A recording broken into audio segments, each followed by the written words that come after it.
So do you think it's because rental real estate or just real estate in general, people just feel like they have like a good enough understanding to really just jump into it without, considering too much? With you being an investment banker at one point, I'm sure you kind of looked at a lot of scenarios and so forth that people put several hours in and maybe have spent several thousands of dollars to see if a idea within their business was going to work.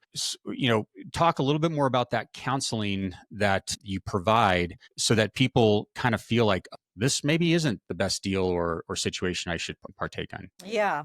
So I think it's really important. I think what happens is people make a lot of assumptions. You hear Airbnb can feel like the next like get rich quick type of thing. And you can absolutely do really well with Airbnb. However, not every single property is a great Airbnb investment. First, we need to look at a few things. Number one, what are the rules and regulations Mm, in your area? that's changed a lot.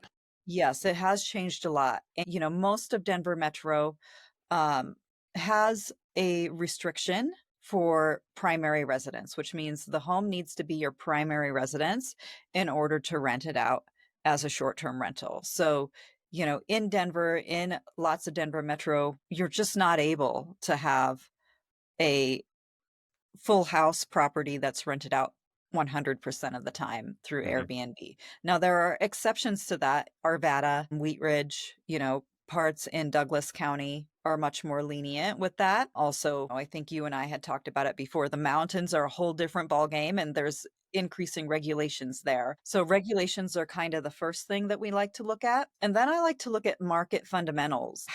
What's the demand in that area? How many people are traveling there? What's the seasonality to it? And the thing about short-term rental is that it changes very, very quickly. So, if you're familiar with the space, you might hear a lot about market saturation.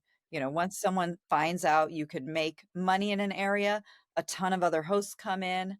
It increases the supply and therefore reduces the amount of money that each property can earn. Mhm.